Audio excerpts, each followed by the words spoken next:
உலகம் முழுவதும் வாழக்கூடிய கடவுளருள் டிவி நேயர்கள் அனைவருக்கும் உங்கள் தாம்பரம் ஸ்ரீ வாராகி ஈசனேசன் சுவாமியுடைய நல்லாசிகள், வாழ்த்துக்கள். ஜெய் வாராகி, ஜெய் ஜெய் வாராகி. அன்பு நேயர்களே, உலகம் முழுவதும் வாழக்கூடிய என் அன்பு நேயர்களே, பக்தர்களே அனைவருக்கும் இனிய தமிழ் புத்தாண்டு நல்வாழ்த்துக்கள். குரோதி வருஷம் நம்ம எல்லாருக்குமே தெரியும்.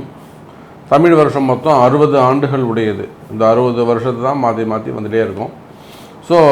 மற்ற ஆண்டுகளுக்கெல்லாம் எண்ணிக்கை தான் கணக்கு. இப்போ இங்கிலீஷில் எடுத்துட்டிங்கனாக்கா 1800, 1900, 2000, 2100, 2200 அப்படி போயிட்டே இருக்குமே தவிர, இப்போ தமிழ் புத்தாண்டுகளை பொறுத்தவரையில் 60 ஆண்டுகள். அதனால தான் இந்த 60 ஆண்டுகளை கணக்கீடு செய்தால் தான் 60 வருஷம் முடிஞ்சதுனாக்கா திரும்பவும் அந்த குழந்தை பிறந்த எந்த வருஷத்தில் பிறக்குதோ அந்த வருஷமே திரும்பவும் மீண்டும் வந்துடும். அப்போ அது வரும்போது 60ஆம் கல்யாணம் பண்ணிக்கணும், ஆயுள் அபிவிருத்தி பண்ணிக்கணும் அப்படின்னு சொல்லிட்டு நம்மளுடைய தர்மம் சஷ்டியப்த பூர்த்தி, 60ஆம் கல்யாணம் அதெல்லாம் செய்கிறோம். அப்படியாக இந்த வருடம் குரோதி வருடம். வருஷத்தின் பேரை கேட்கும்போதே நமக்கு எல்லாம் கொஞ்சம் டஃப்பாக இருக்க மாதிரி, ஏதோ ஒரு பெரிய டிஸ்கஷன் வைக்கிற மாதிரி தோணும். அந்த அளவுக்கு குரோதி வருஷமாக இருந்தாலுமே கூட மழை அதிகமானதாக இருக்கும் இந்த வருஷத்தில். மெயினாக ராஜா செவ்வாய் பகவானாக வருகிறார். செவ்வாயும் சனியும் இந்த வருஷத்தில் ஆதிக்கம் மிக்கவர்களாக இருக்கிறார்கள்.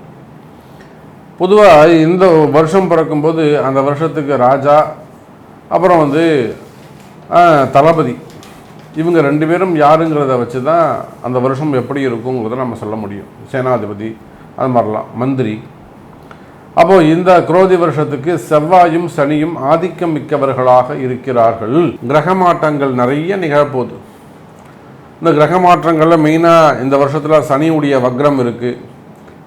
சனியுடைய வக்ரம் 12 ராசிக்கும் மிகப்பெரிய அளவில் மாற்றங்களை கொடுக்க போகுது. சனி வக்ரம்னா நம்ம பார்க்க போகிறோம் எப்பப்போ வரப்போகுது. அதாவது ஜூலை மாதம் 15 தேதிக்கு மேலே அந்த சனியுடைய வக்ரம் நிகழப்போகுது. அதே போல் புரட்டாசி ஐப்பசி மாதத்தில் குருவுடைய வக்ரம் நிகழப்போகுது. அப்போ இந்த சனி வக்ர காலங்களில் மிகப்பெரிய மாற்றங்கள்லாம் ஏற்பட போகுது. அப்போ இந்த வருடம் முழுவதுமே கூட 2024 ஏப்ரல் 14ஆம் தேதி முதல் 2025 ஏப்ரல் 14 தேதி வரை இந்த ஒரு வருட காலம் இந்த கிரக அமைப்புகளை கொண்டு, ரிஷபராசி குரு இருக்கிறாரு, கும்பத்தில் சனி இருக்கிறாருன்னா இந்த கிரக அமைப்புகளை கொண்டு என்னவெல்லாம் நடக்கப் போகுது, குறிப்பாக உங்கள் ராசிக்கு என்ன நடக்கப் போகுது, என்னெல்லாம் மாற்றங்கள் வரப்போகுது அப்படிங்கிறத பார்க்க போகிறோம். வாருங்கள் தமிழ் புத்தாண்டு ராசிகளை பார்க்கலாம். அன்பார்ந்த மீனராசி அன்பர்களே, மீனராசி அன்பர்களே, இந்த தமிழ் புத்தாண்டு அற்புதமான வருஷம், மிக சிறப்பான வருஷமாக மீனராசிக்கு அமையப் போகிறது. பொதுவாக மீனராசி அன்பர்கள் எல்லாருக்குமே என்ன ஒரு கவலையாக இருக்கணும், நமக்கு 7.5 சனி நடக்குது. சனி பகவான் போட்டு நம்மளை பாடாப்படுத்தி எடுத்துக்கிட்டு இருக்காரு. ரொம்ப மோசமாக போய்கிட்டு இருக்குங்க சாமி. இப்போ போய் இந்த தமிழ் புத்தாண்டு நடக்குது, நீங்கள் நல்லா இருக்குன்னு வேற சொல்கிறீங்களே, இதை நான் எப்படி நம்புறதா இல்லையான்ற சந்தேகமே முதல்ல இந்த மீனராசிக்கு இருக்கும். கவலை வேண்டாம் மீனராசி அன்பர்களே, இந்த தமிழ் புத்தாண்டு பேரு தான் குரோதியை தவிர குறிப்பாக மீனராசிக்கு சுப பலன்களை, நற்பலன்களை வாரி வழங்குகிறது இந்த தமிழ் புத்தாண்டு. காரணம் என்ன அப்படின்னு கேட்டிங்கனாக்கா, உங்கள் ராசியில் இருக்கக்கூடிய ராகுவும் ராசிக்கு 7ல் இருக்கக்கூடிய கேதுவும், நான் தமிழ் புத்தாண்டு இந்த ஓப்பனிங்கில் சொன்னேன். அப்போ முதல் பதிவில் என்ன சொன்னேன், கிரக அமைப்புகள். அப்போ மீன ராசிக்கு ராசியில் இருக்கக்கூடிய ராகு, ராசிக்கு 7ல் இருக்கக்கூடிய கேது. இந்த ராகு கேதுவை யார் பார்க்குறாங்கன்னா, உங்களுடைய ராசிநாதன் சொல்லக்கூடிய குரு பகவான் பார்க்கிறார். இந்த வருஷம் முழுவதும் பார்க்கிறார். ராகு உங்கள் ராசியை விட்டு வெளியில் போகிறவர்களும் உங்களுக்கு ஃபுல் கேரண்டி கொடுக்குறார். குரு ஃபுல் கேரண்டி கொடுக்குறார். நீ சிறப்பாக இருப்பப்பா, கவலைப்படாத, நான் பார்த்துக்கிறேன் உன்னை. நான் 2வது வீட்டில் இருந்தவர்களும் என்னால் கவனிக்க முடியல, நான் கொஞ்சம் பிஸியாக இருந்துட்டேன். மீன ராசி என்பர்களே, கவலை வேண்டாம். குரு பார்வை உங்களை பார்க்கலையே தவிர குரு பார்வை உண்டு, அல்லது குருவால் நன்மை உண்டு. உங்கள் ராசிக்கு 7ஆம் பாவத்தை பார்க்கிறார், உங்கள் ராசிக்கு 9வது பாவத்தை பார்க்கிறார். இது எவ்வளோ பெரிய சிறப்பு பாருங்கள். மீனராசிக்கு 7ஆம் பாவம் எதுங்க? கன்னியை குரு பார்ப்பார், வருஷம் முழுவதும் பார்ப்பார். உங்கள் ராசிக்கு 9ஆம் பாவம் எதுங்க? விருச்சகம், அதை பார்ப்பார். உங்கள் ராசிக்கு 11வது பாவம் எதுங்க? மகரம், அதையும் பார்ப்பார். அப்போ 5, 9, 11ங்கிற சுபஸ்தானங்களை உங்கள் ராசிநாதன் வருடம் முழுவதும் பார்க்கிறார். அப்போ இந்த தமிழ் புத்தாண்டு உண்மையிலேயே மீன ராசிக்கு சிறப்பாக உள்ளது. 90% கூட நம்ம சொல்லலாம், தப்பே கிடையாது. வெறும் 7.5 சனின்னு சொல்லிட்டு சனியை வச்சு நீங்கள் பயந்துக்கிட்டே இருக்காதீங்க. அந்த சனி பகவானையும் தாண்டி அந்த சனி பகவான் கூட தற்சமயம் உங்களுக்கு நன்மை செய்வதற்கு வாய்ப்புகள் உண்டு. சனி பகவான் கூட இப்போ உங்களுக்கு நன்மை செய்வதற்கு வாய்ப்புகள் உண்டு. சாதாரண ஒரு குடும்ப பெண்ணாக இருந்தாலுமே கூட நீங்கள் கால் மேல் கால் போட்டு ஜம்முன்னு ஏரியா எதுக்க உட்காந்துருக்கலாம். அந்த அளவுக்கு உங்களுக்கு ஒரு அதிகாரம் கிடைக்கும். சிரித்த முகத்தோடு நீங்கள் எப்பயும் ஸ்மைலிங் ஃபேஸோடு உலா வரலாம். மாமனார் மாமியார் எல்லாருமே உங்களுக்கு சப்போர்ட்டடாக இருப்பாங்க. குடும்பத்தில் நல்ல மகிழ்ச்சி ஏற்படும். அப்போ மீன ராசி அன்பர்களே, 5, 7 மற்றும் 9, 11ங்கிற பாவங்கள் எல்லாம் அங்கே வலுப்பெறுகிறது. லாபங்கள் அதிகரிக்கும், ப்ராஃபிட் இன்க்ரீஸ் ஆகும், புதிய பாக்கியங்கள் உங்களுக்கு கிடைக்கும். என்ன மாதிரியான பாக்கியங்கள் கிடைக்கும் மீனராசிக்கு? நீங்கள் செஞ்சிருக்கக்கூடிய தொழில், உங்களுடைய புதிய வேலை வாய்ப்புகள் உங்களுக்கு கிடைக்கலாம். நீங்கள் இதை செய்யாத, நீ இதை பண்ணாத அப்படின்னு சொல்லக்கூடியவங்களை நீயே செய்யணும், உங்களை நம்பி ஒப்படைக்கலாம். வேலை பலு அதிகரிக்கும். இன்னும் சொல்லப்போனால் வேலையில் சிறந்து விளங்குவீர்கள். உங்களுடைய திறமையெல்லாம் நீங்கள் வெளிப்படுத்தலாம். புதிய கலைகளை எல்லாம் நீங்கள் கற்றுக்கலாம். ஒரு ஃபேமிலிக்கு எல்லாம் இருப்பீங்க, ஒரு கார் டிரைவிங் கற்றுப்பீங்க. அதே போல் சிறு தொழில்கள்னால் ஒரு டெய்லரிங் கற்றுக்கிறது, ஒரு எம்ப்ராய்டரி கற்றுக்கிறது, சின்ன ஃபேமிலிக்கு எல்லாம் இருந்தால், குடும்ப பெண்களாக இருந்தால் அதுக்கு ஏற்றாற் போல் ஆணாக இருந்தாலும் பெண்ணாக இருந்தாலும் பல கலைகள், துணை வேலை வாய்ப்புகளை எல்லாம் கற்றுக்கொள்ளக்கூடிய வாய்ப்பு ஏற்படும். வேலை வாய்ப்புகளில் சிறந்து விளங்கு கைத்தொழில் உங்களுக்கு கை கொடுக்கும். கவலை வேண்டாம் மீன ராசி அன்பர்கள். ஏதோ ஒரு கைத்தொழில், விவசாயம் கை கொடுக்கும், அது ஒரு கைத்தொழில் தான்.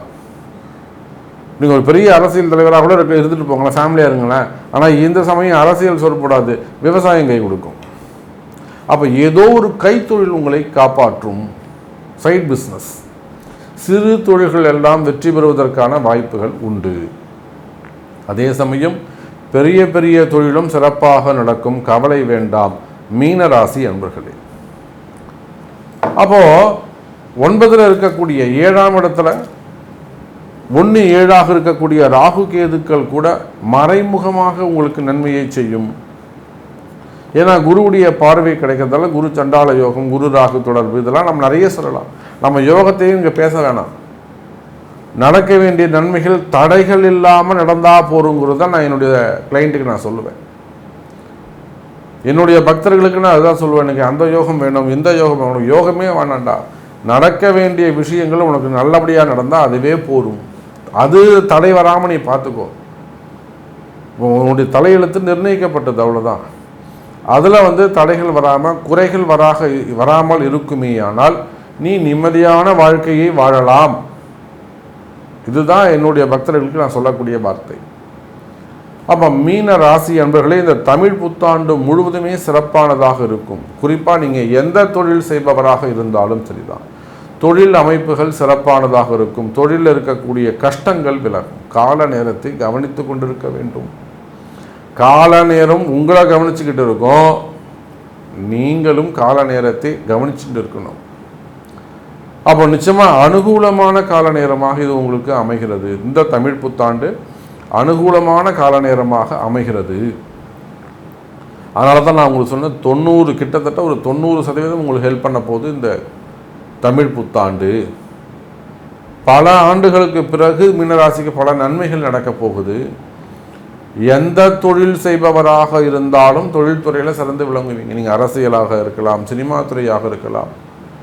சினிமா துறையில் நீங்கள் எந்த டிபார்ட்மெண்ட்டாக வேணாலும் இருக்கலாம். துணை நடிகர்களாக இருக்கலாம், சிறு சிறு வேடங்களாக இருக்கலாம், சின்ன திரையாக இருக்கலாம். அதே போல் விளையாட்டுத்துறையாக இருக்கலாம்.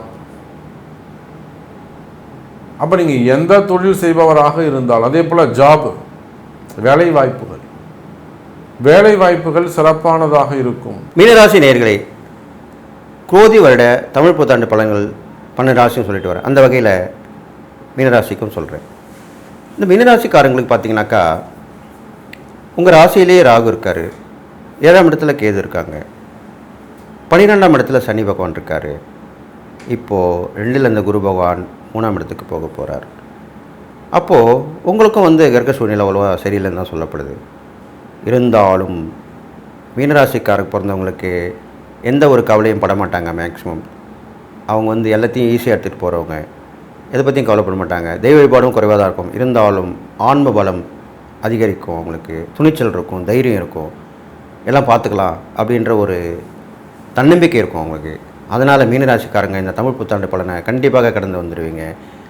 இருந்தாலும் இந்த தமிழ் புத்தாண்டு பலன்களை வரிசையில் சொல்லப்போது மீனராசிக்காரங்களுக்கு அடிக்கடி ஒரு மனச்சோர்வு ஏற்பட்டுருக்கும், இனம் புரியாத ஒரு கவலை இருக்கும், ஒரு நினச்சது நடக்கலையே அப்படின்ற ஒரு கவலை இருக்கும்.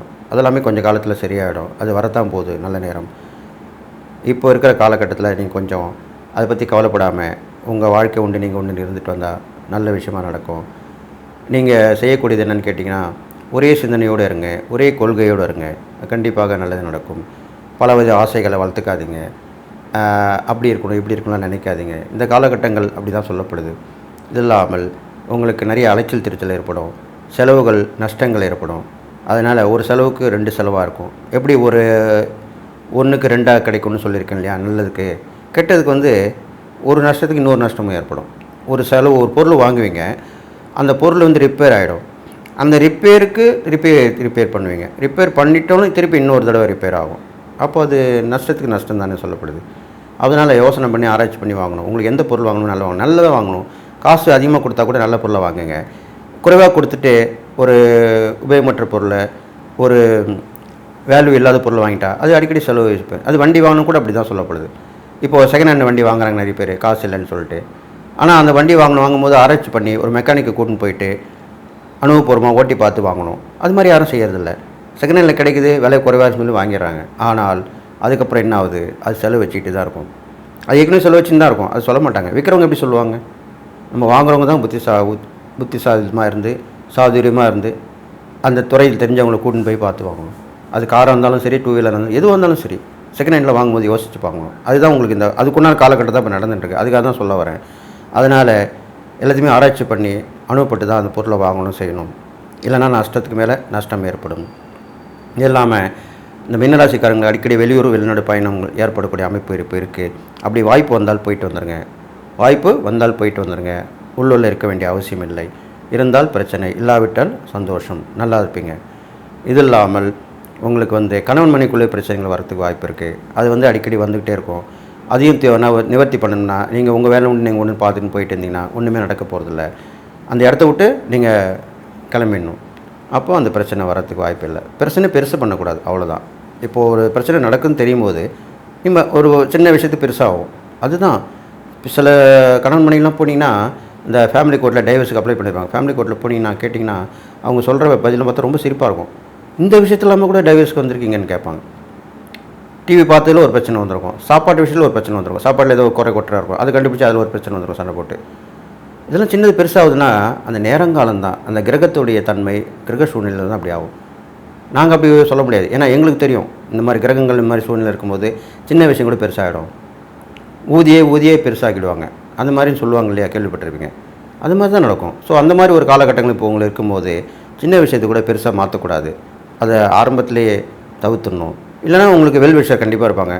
உங்களுக்கு அந்த கணவன் இருந்தால் ஒரு வெல்விஷர் இருப்பார், மனைவி இருந்தால் இருப்பாங்க. இல்லை 2 பேருக்கு சேர்ந்து ஒரு வெல்விஷர்னால் யார்? உங்கள் மேலே அக்கறை உள்ளவங்க, உங்களுக்கு நல்லது செய்கிறவங்க, உங்கள் 2 பேருக்கும் எந்த பிரச்சனை வந்தாலும் உதவி பண்ணுறவங்க. அப்படிப்பட்டவங்களோட பயன்படுத்திக்கங்க. இந்த காலகட்டத்தில் அவங்க உதவி பண்ணுவாங்க, பேசுவாங்க, அவங்க சொல்கிறதுக்கு மதிப்பு இருக்கும். நீங்களாக எதுவும் பேசி அவங்களுக்கு புரிய வைக்காதீங்க. ஆண் இருந்தாலும் பெண் இருந்தாலும், அப்போ கண்டிப்பாக நல்லது நடக்கும். இது நீங்கள் இந்த பதிவில் நான் சொல்கிறேன், கேட்டு தெரிஞ்சுங்க.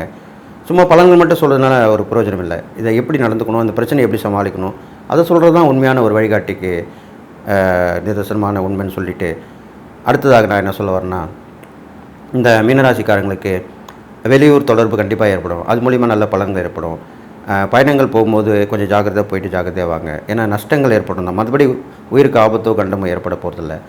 நஷ்டங்கள் இப்போ டிக்கெட் எடுக்கிறீங்க, கேன்சல் ஆகிடும், அதில் கொஞ்சம் பிடிச்சிருந்தானே கொடுப்பான், அது ஒரு நஷ்டமாக இருக்கும். இல்லை ஏதாவது பொருள் தவறு விட்டுருவீங்க, இல்லைனா போய் சேரக்கூடிய நேரத்துக்காக போகாமல் போனால் அந்த ஒரு நஷ்டம் ஏற்படும். இது மாதிரி நஷ்டங்கள் பல வகையில் ஏற்படும். அதுதான் சொல்ல வரேன். அதை நீங்கள் கண்டுபிடிச்சி நடந்துக்கிட்டிங்கன்னா கண்டிப்பாக அதுலேருந்து தவிர்க்கப்படுவீர்கள். ஓரளவுக்கு லாபம் வரலாம் கூட ஓரளவுக்கு பிரச்சனை இல்லாமல் இருக்கும் அப்படின்னு சொல்லிட்டு, இந்த மீனராசியில் பிறந்த மாணவ மாணவிகள்லாம் படிப்பில் கொஞ்சம் மந்தநிலையாக தான் இருப்பாங்க. அது இல்லாமல் படிப்பில் மந்தநிலை இருந்தால் கூட மற்ற விஷயங்களில் நல்லா இருப்பாங்க. அந்த விளையாட்டுத்துறை, எக்ஸ்ட்ரா ஆக்டிவிட்டிஸ் சொல்கிறாங்க, அதில் நல்லா இருப்பாங்க. அதை பயன்படுத்தி இப்போ அவங்களுக்கு அது மாதிரி ஊக்கத்தை கொடுத்து வரணும். அந்த நேரங்காலம் வரும்போது அவங்க திருப்பி படிப்பில் நல்லபடியாக வந்துடுவாங்க. இது இல்லாமல் மீனராசியில் பிறந்தவங்களுக்கு பார்த்திங்கனாக்கா கலைஞர்களாக இருந்தாக்கா அவங்க கூட இருக்கிறவங்களே சதி பண்ணுவாங்க, அவங்கள முன்னேற முடியாமல் தடுத்துட்டு இருப்பாங்க. அப்போது இந்த மாதிரி காலகட்டங்களில் நீங்கள் என்ன பண்ணணும், நீங்களே தனியாக இப்போது நிறைய பேர் பார்த்திங்கன்னா கலைஞரில் தனக்கு ஒரு அசிஸ்டன்ட் வச்சுருப்பாங்க, ஒரு மேனேஜர் வாங்க, அசிஸ்டன்ட் வாங்க, அவங்க மூலிமா தான் எல்லாமே டீல் பண்ணுவாங்க. இப்போ உள்ள காலகட்டங்களில் மீனராசியில் பிறந்தவங்களாக இருந்தால் நீங்களே தைரியமாக துணிச்சலாக போய் பேசுங்க. எந்த ஒரு வாய்ப்பாக இருந்தாலும் நீங்கள் டைரெக்டாக டீல் பண்ணுங்கள். மற்றவங்கள இதில் நுழைய விடாதீங்க. அப்போது உங்களுக்கு அந்த வாய்ப்பு உங்களுக்கு கிடைக்கும். இல்லைனா வாய்ப்பு தள்ளி போகும்.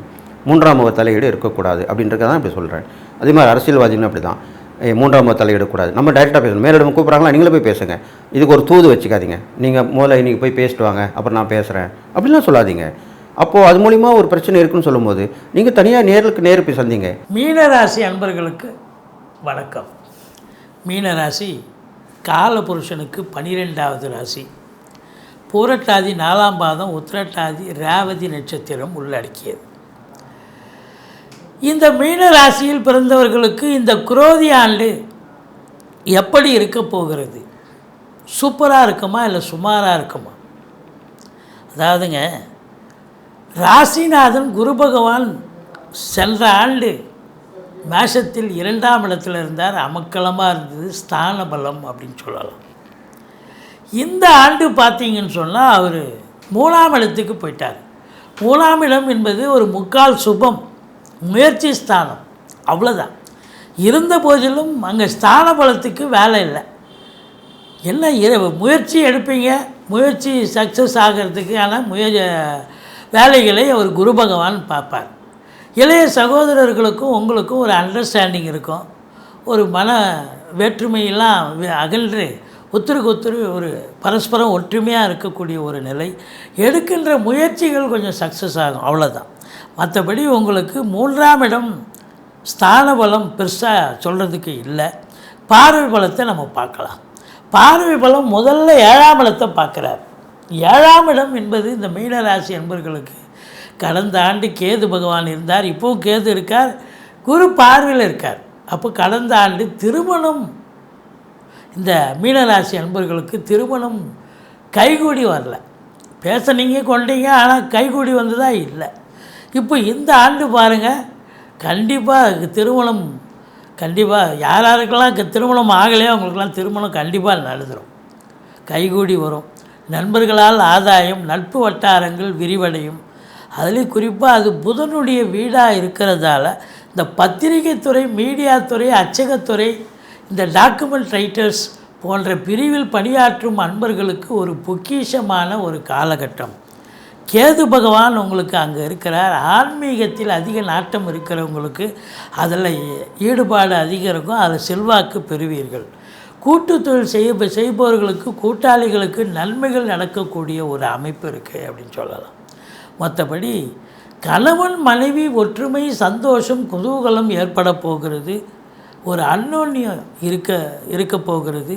உங்களை பொறுத்தவரையிலையும் இது மட்டுமா அப்படின்னாக்கா 7ஆம் இடம், எதிர் வீடு, பக்கத்து வீடு, அக்கம் பக்கம், வேலை பார்க்குற இடம், தொழில் பண்ணுற இடம், எல்லா இடத்துலையும் உங்களுக்கு ஆதரவு பெருகும் என்று சொன்னால் மிகையாகாது. 7ஆம் இடம் டோட்டல் சமூகமே உங்களுக்கு ஆதரவாக இருக்கும், இயங்கும் என்று சொன்னால் மிகையாகாது. அடுத்தது 9ஆம் இடத்தை குரு பார்க்குறார். 9ஆம் இடம் என்பது பாக்கியஸ்தானம். பாக்கியஸ்தானத்தை சனி பார்த்துட்ருக்கார், இப்போவும் சனி பார்த்துக்கிட்டு இருக்கார். அப்போது கடந்த ஆண்டு பாக்கிய குறைவு ஏற்பட்டது. ஏதோ நடக்கிற மாதிரி இருந்துச்சு, ஆனால் 11th ஹவரில் அது ஃபெயிலியர் ஆகிப்போச்சு அப்படின்னு சொல்லக்கூடிய நிலை இருந்தது கடந்த ஆண்டு. இந்த ஆண்டு பாருங்கள், ஈஸிலி டு கெட் அப்படின்னு சொல்கிற மாதிரி பாக்கிய நிறைவு ஏற்படும். எதையும் போராடி ஜெயிக்க வேண்டாம், அது தானாக நடக்கக்கூடிய ஒரு அமைப்பு இருக்குது. பாக்கியம் இருந்தாலே எதையும் சாதிப்பீர்கள் என்று சொல்லலாம். கண்டிப்பாக 9ஆம் இடம் சிறப்பாக இருக்கிறதால தந்தையால் யோக பாக்கியங்கள். மற்றபடி வெளிநாடு போகணும்னு நினைக்கிறவங்க தாராளமாக போங்க, நல்லதே நடக்கும். உயர்கல்விக்காக சென்றாலும் சரி, உத்தியோகத்துக்கு சென்றாலும் சரி, சிறப்பாக ஒரு அமைப்பு இருக்குது. சொந்த தொழில் பண்ணுறவங்க நம்பி கடன் வாங்கி தொழிலில் போடுங்க, தொழில் நல்லா அபிவிருத்தி ஆகும், சிறப்பாக அமையும். உங்களை பொறுத்தவரையிலையும் 10ஆம் இடம் தனுசு, அப்போ அதனுடைய அமைப்பு குரு தான். அப்போ பொறுத்தவரையிலையும் பார்த்திங்கன்னா இந்த நிதித்துறை, நீதித்துறையில் பணியாற்றும் அன்பர்கள் இருக்காங்க. நீதித்துறை அப்படின்னா உங்களுக்கு வழக்கறிஞர்கள், ஜட்ஜஸ், இவங்களுக்கெல்லாம் அதில் வேலை பார்க்கக்கூடிய அதில் மற்ற இதர பணியாளர்கள் அனைவர்களுக்குமே இந்த காலகட்டம் மிக மிக உன்னதமாக அமையப்போகிறது, சிறப்பாக இருக்க போகிறது. வேலைவாய்ப்புக்காக முயற்சி பண்ணுறவங்க தாராளமாக முயற்சி பண்ணலாம். எந்த துறையில் முயற்சி பண்ணுறீங்களோ அந்த துறை கண்டிப்பாக கிடைக்கும். உத்தியோகம் அப்படின்னும்போது சலுகைகள் அனைத்தும் கிடைக்கும். ட்ரான்ஸ்ஃபர், ப்ரமோஷன், இன்க்ரிமெண்ட், அதே நேரத்தில் செல்வாக்கை பெறுவீர்கள். நிர்வாகத்தில் செல்வாக்கை பெறுதல் என்பது ஒரு பெரிய விசேஷம். அப்போது கூட வேலை பார்க்குறவங்க மேலதிகாரி நிர்வாகத்தின் மூலம் நல்ல ஒரு செல்வாக்கினை பெறக்கூடிய ஒரு காலகட்டமாகவும் இது அமைகிறது. உங்களை பொறுத்தவரையிலையும் தொழில் துவங்கலாம். உத்தியோகத்துக்காக முயற்சி பண்ணுறவங்க உத்தியோகம் பண்ணலாம். எந்த துறையில் முயற்சி பண்ணிங்களோ அந்த துறையில் கண்டிப்பாக கிடைக்கும். அடுத்தது உங்களுக்கு 11ஆம் இடத்தை குரு பார்க்கிறார். எண்ணிய செயல் ஈடேறுதல், எல்லாம் லாபமாக மாறுதல், தொட்டதெல்லாம் தொலங்கும், தொழாததெல்லாம் தொலங்கக்கூடிய ஒரு அற்புதமான இடம். அப்போ இந்த மீன ராசிக்கு பார்த்திங்கன்னா ராசியில் ராகு இருக்கிறார்.